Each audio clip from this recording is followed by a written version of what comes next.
Hey everybody, I'm still stuck on winter because even though it's still fall, the solstice hasn't arrived. The days are starting to get so dark, and I've just been out there feeding the sheep in the dark, and it's only 5 o'clock. Yikes. Anyways, it just makes me think that anything that we don't harvest dies, and anything we don't protect is going to get messed up. And anything that we assume will take care of itself, well, winter's just going to prove us wrong. And that's what I found out running a small farm in the winter, right? And honestly, that is exactly how this week has felt in America. Not just politically or culturally or spiritually, but just like that first hard frost that catches you off guard, we can just all feel that something's weak, right? We've gotten just too comfortable. And I don't know, it feels like we thought we had time and time's running out. Winter's on its way. The conservative movement is not being cohesive, right? So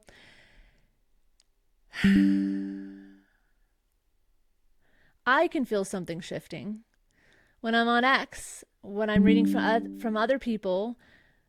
We know there's kind of this sadness and something everybody else seems to recognize, that something's shifting.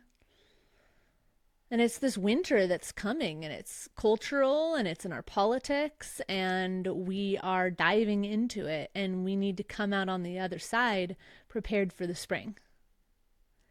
And we need to dive into it prepared for the disagreeableness of winter, right? And I'm starting to see something deeper inside all of it. Something older, something that we used to know in our traditions that we've lost. So conservatives have taken pride in independence for so long. Being a conservative is about that independence. It's about that freedom, that individual responsibility. And those are all beautiful things. But we forgot something in all of that. We forgot that, and I see this in my own life, we forgot that independence doesn't mean isolation. And sometimes in the world today, we find ourselves isolated. I feel like I live in a city where I can't find anybody who agrees with me. But then I turn around and I find that my neighbor actually does agree with me, and my other neighbor does too. But we won't talk for days, and we'll work on our own projects and do our own things. And we generally in the world today don't need each other. But freedom doesn't mean that we need to stand alone, right? I think of the Little House on the Prairie and how that community worked together. Laura and her family would not have made it without that community. And neither would the other members made it without them. And that's what we're missing in our conservative movement. Even our most rugged, self-reliant ancestors, they needed each other to survive winter. You didn't survive alone, you survived in a community. And we've lost that.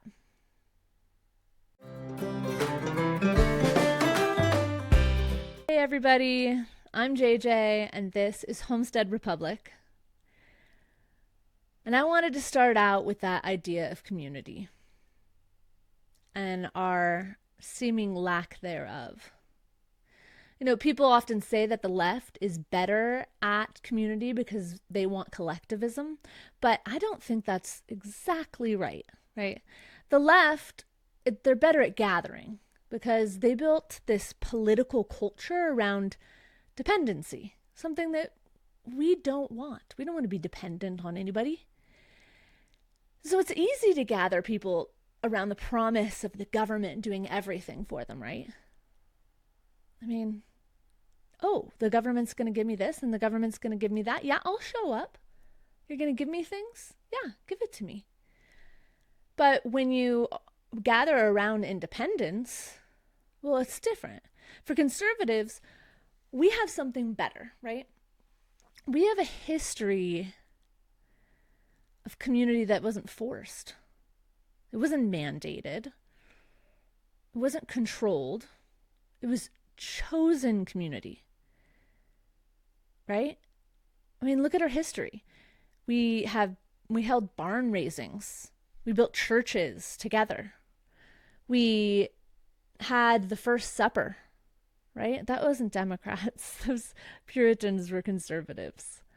We built fire departments together and volunteered together and started clubs like the Boy Scouts together. We built frontier towns where neighbors helped each other plant fields and repair tools. And without each other, we wouldn't have made it. We built societies that aided people before welfare ever existed. And we built small business networks, right? That kept whole towns alive. Where's that vibe, right? I mean, we built some of the most powerful communities on earth and formed America. And we did it voluntarily. We cooperated voluntarily because we knew that through our traditions and through humanity that we needed each other. It wasn't collectivism, it was community. We shared effort without being forced to comply. Because none of us likes to be forced to comply. My husband even has a shirt, will not comply, right? So that is the spirit that built America. And I guess my thought is that people talk about the rugged individualism, but that only worked because those rugged individuals belonged in communities. They didn't do it by themselves. The cowboys still needed to stop in a town. The homesteaders still needed their neighbors. We do today. I mean, even the pioneer didn't go out on the wagon trail by himself. He went in a team with a bunch of other pioneers in their wagons. You never went by yourself. That was a death wish. But this is the kind of thing that we've forgotten. And it seems ancient and like, why would we need that? But we've forgotten that continuing to hold on to that freedom and that independence, it requires a community to survive.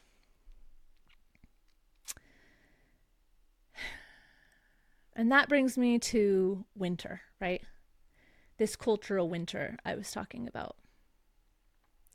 This week we saw a few things that really tell us where we are as a nation, right?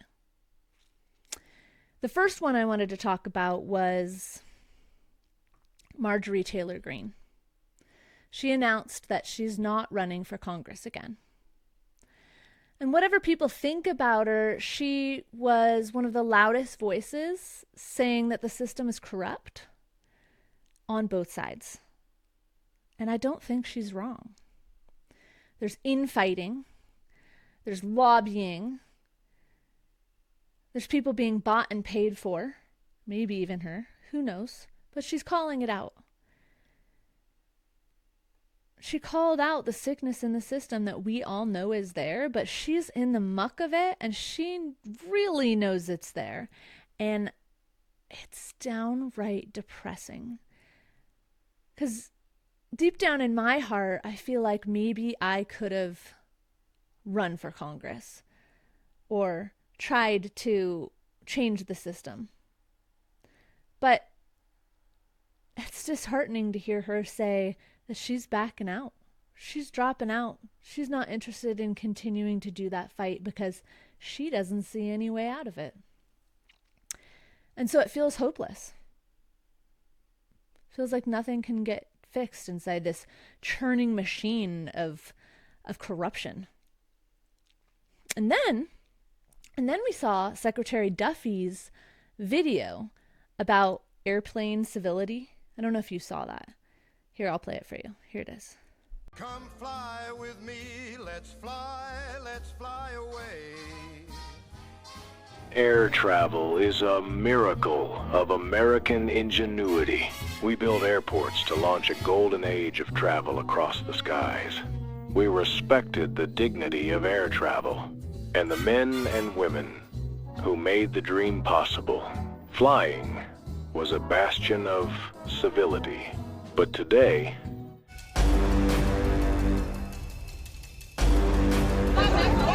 Stop!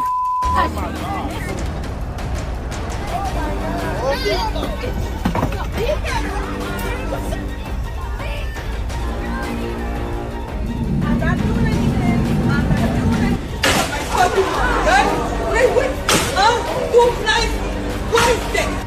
I'm allowed to put my seat back. but manners don't stop at the gate. That's right, manners don't stop at the gate. Things aren't what they used to be. Some would call it the golden age of travel. Let's bring civility and manners back. Ask yourself, are you helping a pregnant woman put her bag in the overhead bin? Are you dressing with respect?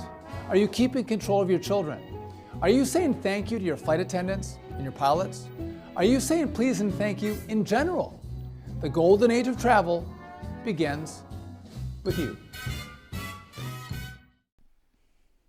The comparison between that old footage and the new footage that he shows is, I don't know. I mean, it's painful. Is it painful to you? It's painful to me. It makes me really sad for the future that my kids have in front of them. I mean, people used to dress nice when they were going out. They spoke kindly to each other. They cooperated. They respected each other. They acted like human beings connected in a community together and the way it's supposed to be. And then you see today, and brawls on airplanes, people screaming at each other's faces, people being mean to strangers, people wearing pajamas in public. Kills me. Can't stand that. People with zero self-control, zero, literally zero self-control, and people with zero, literally zero respect for others. And it's not just on airplanes, right? It's in stores. See this clip? It's at schools. How about this clip? There's road rage.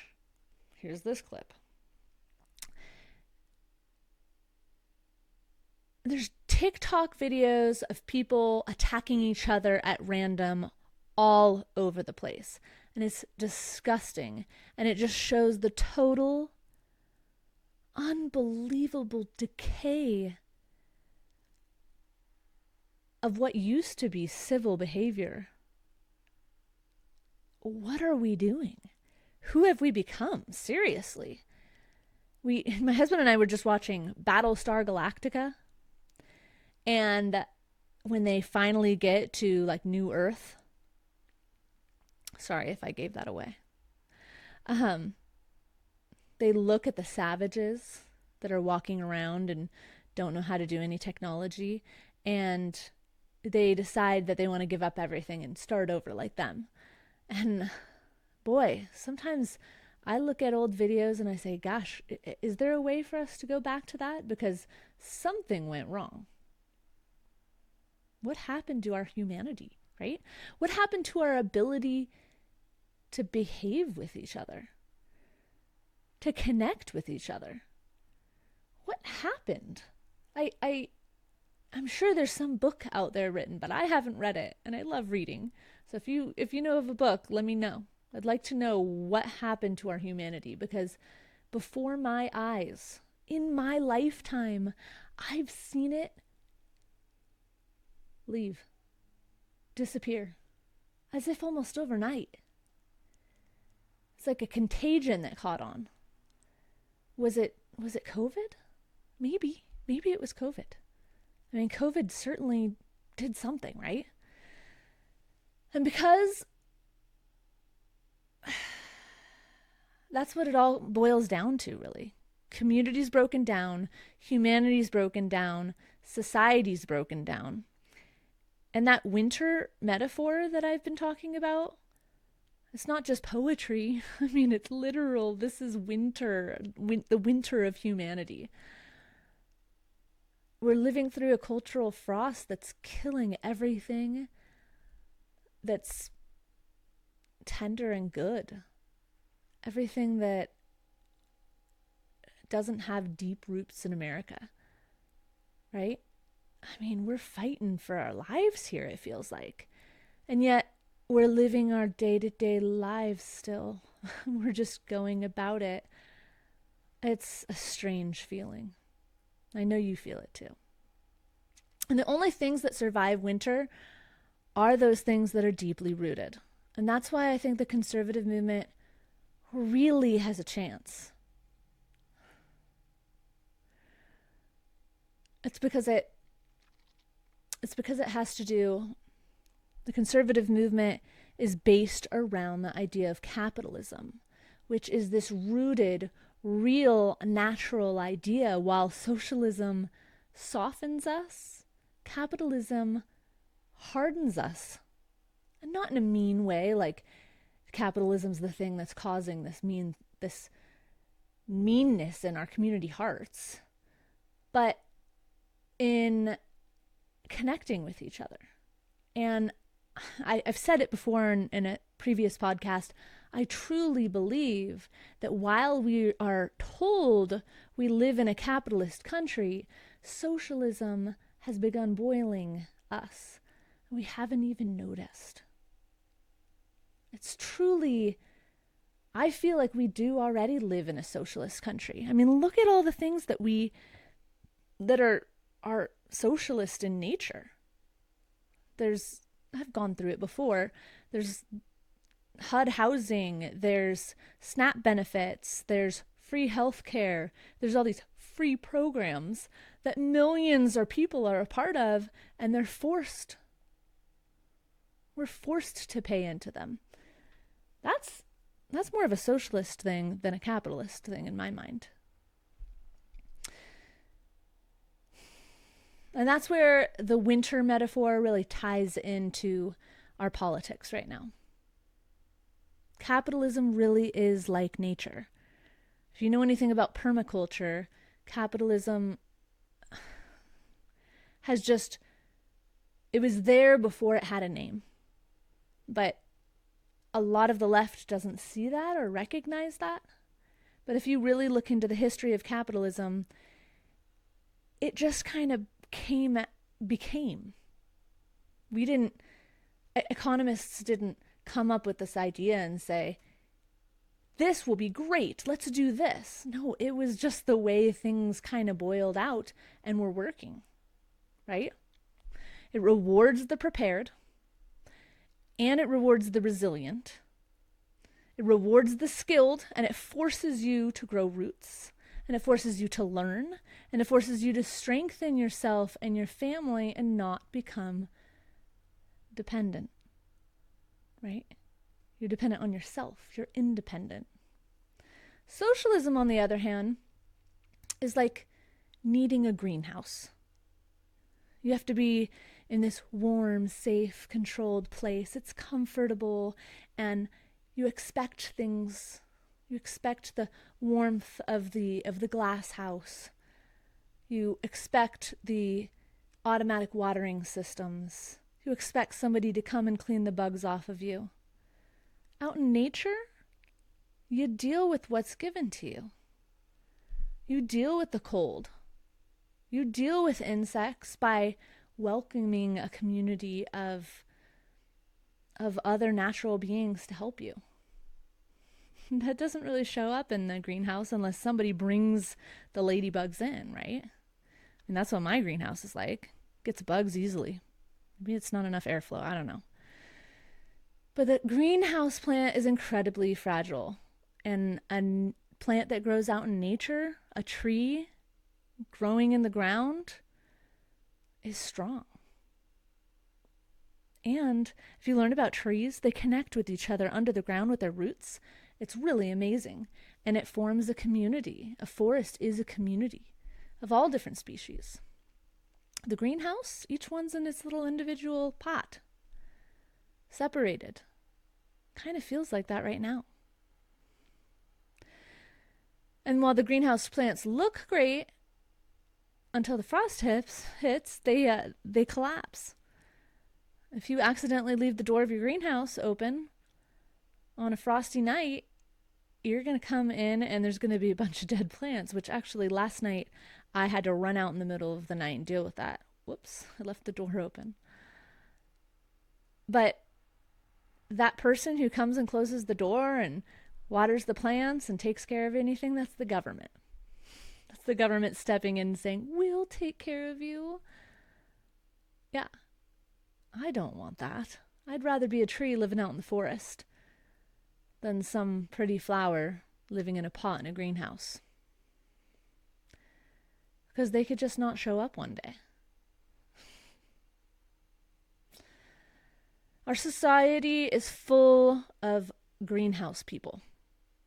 They're dependent, they're soft, they're rootless, and they are unable to survive discomfort. They're dependent. And capitalism and community go together. Like I said, the forest, you're not going to be living as a single tree. You've got a community of nature with you, and that is what our conservative movement is connected to. Not the needs of a greenhouse, but the natural ways that a forest works. Maybe it's a weird metaphor. Nature metaphors are how my mind works. So, capitalism, which is so connected to our conservative values, requires a network of trust. Family businesses, local trade, barter, skills exchanged between neighbors, knowledge passed down, communities working together without being forced. That's how a forest works, and that's how our community, our capitalist community, really works when it's working. But we've lost that connection. Socialism destroys community because it replaces relationships with the state, right? Those plants are in their individual pots. They require a person to come in and take care of them. They require the state to come in and take care of them. In that relationship, you don't need your neighbor. You need your government. You don't need to work with others. You can rely on the programs that are given to you. The state becomes the gardener, the parent who's holding the watering can. And plants become the children. It's not the life I want to live, but it's the life that we've kind of been put into in our country today. Slowly but surely, that veil of the greenhouse has come over us. And then I want to break out of it, and I know a lot of us do. But it's hard to see that it's even there, because it's just happened so slowly that we become dependent. Capitalism builds those strong roots. Socialism creates shallow comfort. Things are feeling a little too comfortable today, and our connection with community seems lost.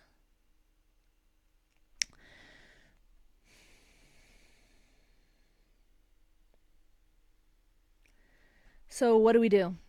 Right? What do we do? I think community is how we fight back. I'm not sure we can repair the system, but I really think that community is one of the only ways that we have left. when conservatives lost the election recently, across the country, in lots of places, a lot of people said it was because people got lazy.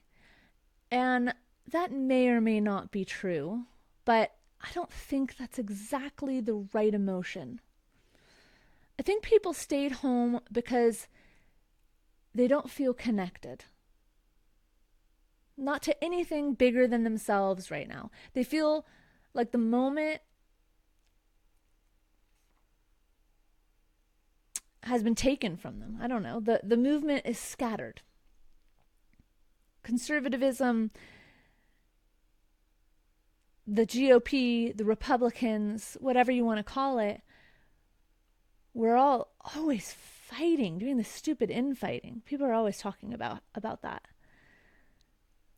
Whether it's MAGA or America First, or if it's about Israel, or if it's woke right, or any of these things, why do we have to continue dividing ourselves up into things? Can we all just have slightly different views and still work together? Pretty sure the Democrats do. But we don't feel connected. I really don't think that we feel connected to something that's bigger than ourselves. We're divided. We're emotionally flat. There's no sense of belonging, no community. We have different names for ourselves. Meanwhile, the left has a narrative of caring for the collective. A narrative. Ours is that we're caring for the individual. And both of those narratives matter, but neither one can survive without a community. And guess who's got the community going? The left, because of their collectivism. Individuality doesn't always breed community. It used to. Couldn't tell you why it doesn't anymore. Maybe it's because we all don't need each other so much. You know, you get anything you want from the grocery store. You don't need to go ask your neighbor. You don't need to barter. Maybe it has something to do with that. But we don't need collectivism. We don't need those socialist ideas to come together. We need to voluntarily come together in local, rooted human communities. We need to find a way to connect with each other. Community creates accountability, don't you think? I mean, it creates belonging to something. It creates momentum. Community gets people to show up. When you tell somebody you're going to be somewhere, generally, even if you don't want to go, you'll go because you told somebody you were going to be there. It makes you feel like you're being part of something bigger. Community tells your brain that your vote matters and that you're part of something real. So how do we build that? We really need to start thinking about this. How do we build a community where we're actually coming together? I mean, the liberals are coming together often at these stupid no king rallies that just fizzle my brain. My blood boils when I see all these no kings signs everywhere. It's like, he's not a king. Please. We voted for him. The majority of us. Sorry, not sorry. Anyways, they come together to do these kinds of things. Conservatives? What are we doing? Well, why don't we have I don't know, I'm not going to say a protest, but what about a positive protest? An actual protest where we show up and say that we love something, that we support something, instead of saying, that guy's a king. Whatever, who made that up? Imagine 10 families raising their kids together with shared values. You know, I have these nature groups that I go to, and I go to them because I want my kids to meet other kids who are being homeschooled. Unfortunately, I'm not so sure that we all share the same values, but I'm trying to be part of a community. Because when you go live out on a farm and you don't have farming neighbors, you it's hard to find connection. Imagine 20 men meeting once a month to plan local projects. People used to do that kind of stuff. Do they do it now? Online, maybe? Not really, though. Mothers in a neighborhood used to create a safety net with each other and know each other. Nowadays, I don't know how many of us really know our neighbors. I mean, and where I live, I have 2 neighbors, 3, and they're all in their 60s, 70s, 80s. None of them have young children. And it's a good connection, but I'm really there for them. I don't know what your situation is. But imagine a community harvest festival with local vendors and speeches and shared purpose. That would be fun. Can we do something like that based off of our conservative values? I'm not sure. Matters on your community, I suppose. I'm not sure I could do it here. It doesn't need to be a political project.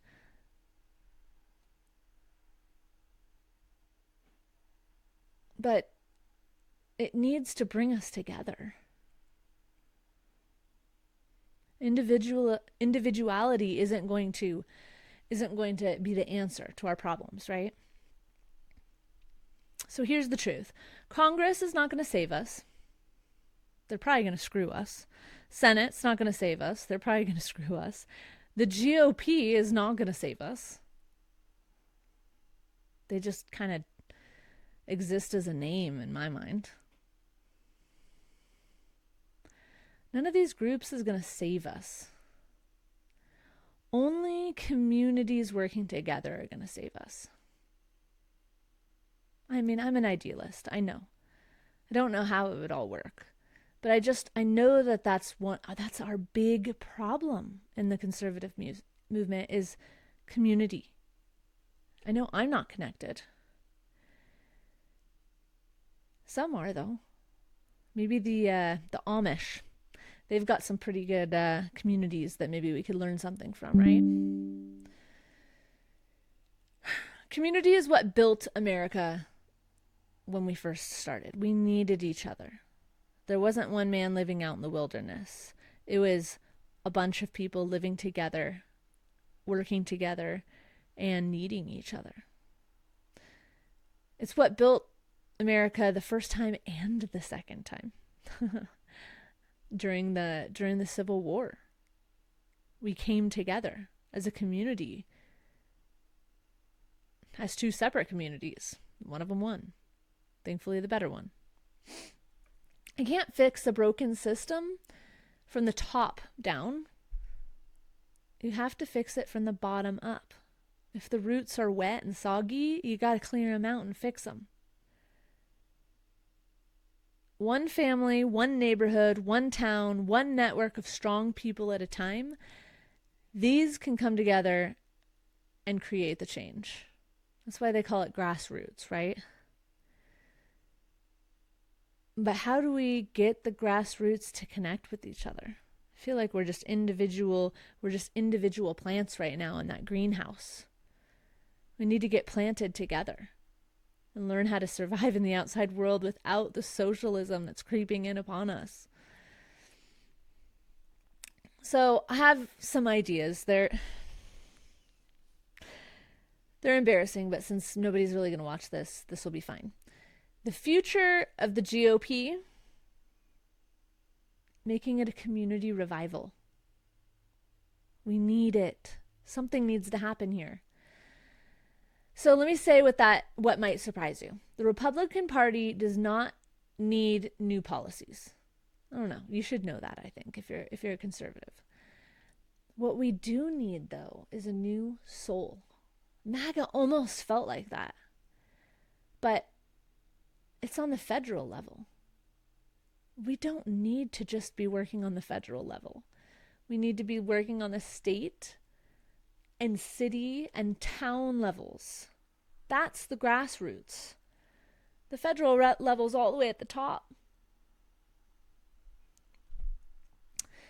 The GOP is stale.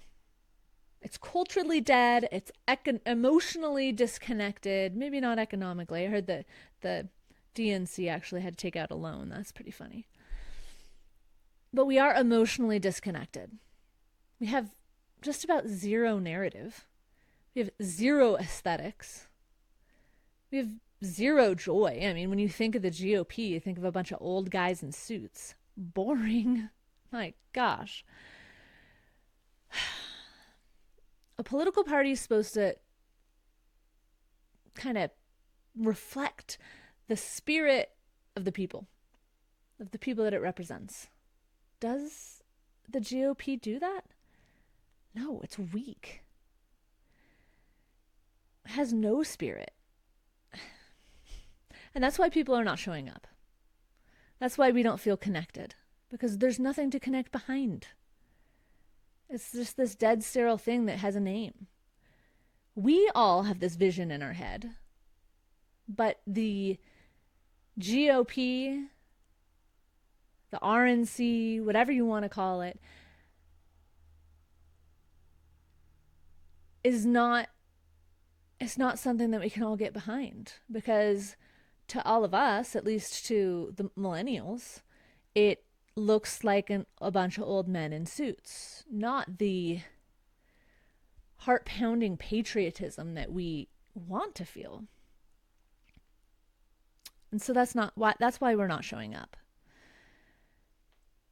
I think we need to reimagine the GOP, not as a corporation, but more like a cultural community.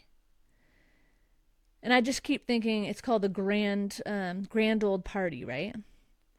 So why not make it a party? A party that feels like front porches and barn dances, a party that feels like neighbors helping each other fix a roof or do a barn raising. A party that feels like sharing food and a potluck with shared values. A party that feels like freedom celebrated with our friends, with our kids running around, sparklers and hot dogs. You know how it is on that 4th of July you have in your mind, and maybe you've never actually experienced that 4th of July, but it's in your head because it's this nostalgia. That's the imagery that the GOP should create, not a bunch of old men in suits. We should be about community, pulling the people with similar conservative traditional values back together, making us recognize that we need each other. That's what's going to have to create the grassroots movement that's going to make things change. Will it fix the corruption in our federal government? I don't know. But it'll do something. It'll at least give us joy and connection, rather than the fighting on airplanes and everywhere else. What if we created a movement that actually felt good to belong to?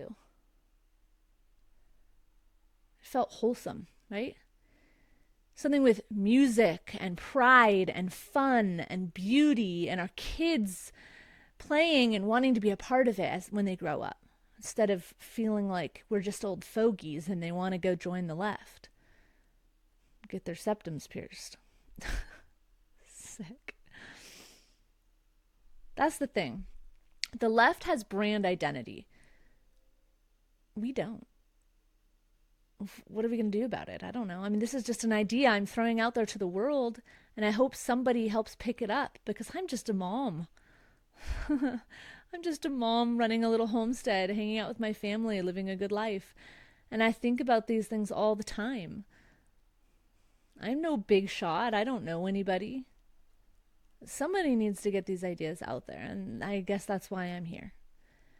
Because I have ideas and I want to share them with a community, right? We need a renaissance, is what we need. We need a revival, a soul party, an Americana celebration that's not about politics, but about people with shared values. Because there's a lot of people in our country right now who do not have the same shared values. And we need to show each other that we love those values and that we're here to stand behind them.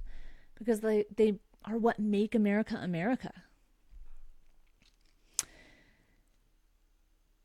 Because I really think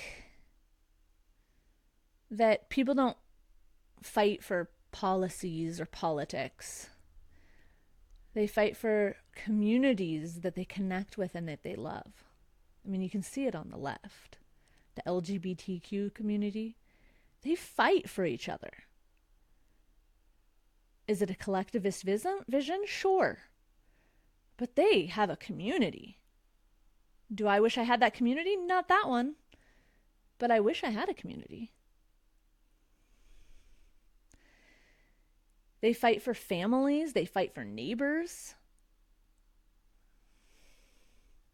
I think that it's only community that has enough power to tear down the corruption and rebuild something clean. I don't have any other ideas. Marjorie Taylor Greene doesn't have any other ideas either, because she's, I hate to say quitting, because she just sees that the fight is going to be too hard as just one individual person. And that's why we need the community. I don't know how many times I've said community in this podcast. I know it's a lot, but that's really what this is all about, and that's what I've been feeling in my heart lately. I don't have a community. I don't know anybody. I know my family. I know my extended family. I know a few neighbors. I might know the people at the grocery store that I see regularly. My church even left. So I don't even have a church that I have a community with. I'm trying here. But I think there's a lot of us that feel that way. We're trying to find connection with other people who share our values. And because of our individualism, it's hard to find. And here's the next part. I think that it might not be in us. I think that the next generation is truly the way out of this. And we need to set it up for them. Our generation's not able to fix all this.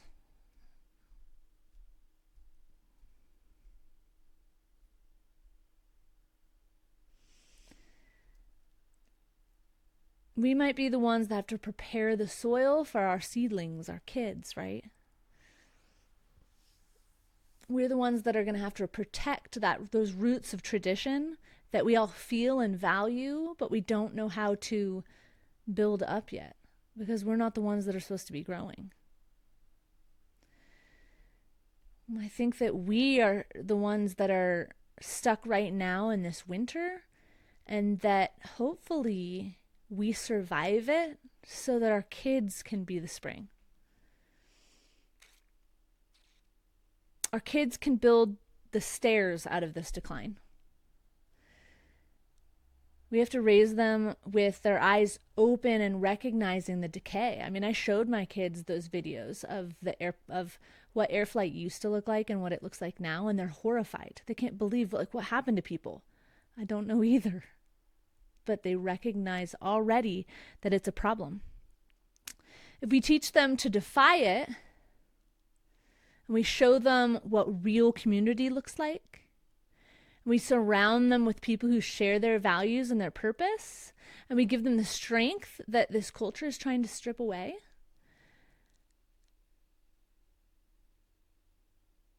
then maybe the winter won't kill our movement. Maybe spring will come and our movement will be stronger because our children will have been prepared for what's to come, what they need to do.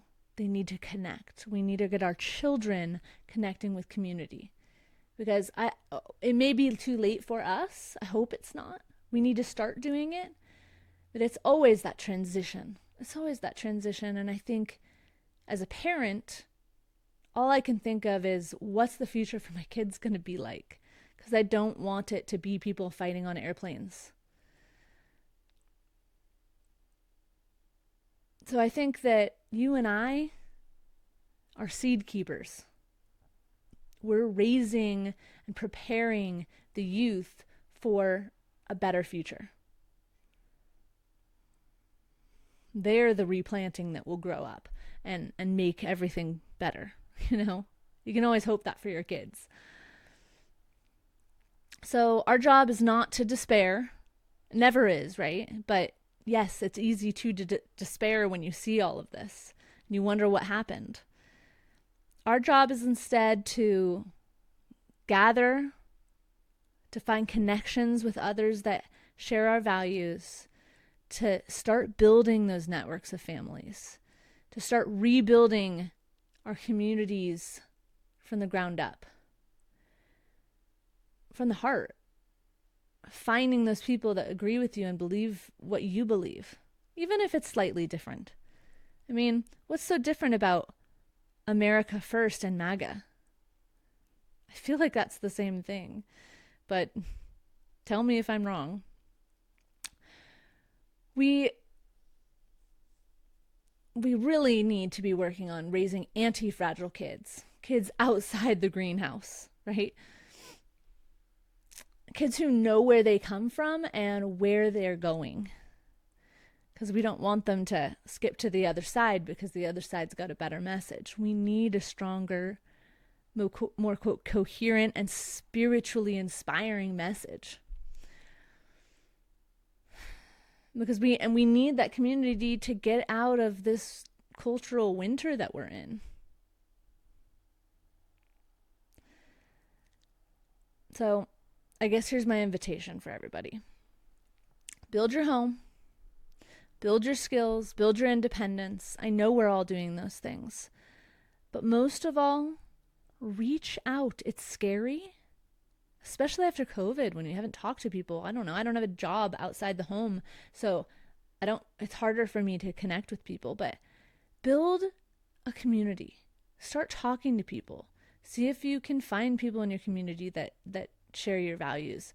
See if you can bring in more people. Maybe you have one family that's your friends. Find another and another. Make it bigger. Throw some parties. I want some big conservative, boots on sawdust floor parties. I want our Republican, our conservative, our GOP party to be a party, to be exciting and fun for our youth and to inspire people. Not like it is now. Because I think that that's how we're going to exit this cultural, political, emotional, corrupt kind of despair of a winter. This direction that humanity's going. And I think that's how we come together and build a stronger spring for humanity. I'm an idealist wrapped in realism. I know that it sounds big and grand, but I think that's why we need to keep our houses, our homes bright, and we need to have our hearts full of courage. Hope you like that message, guys. Find your community. I'm looking. This is me trying to reach out and connect. We'll see how it goes. All right. Peace.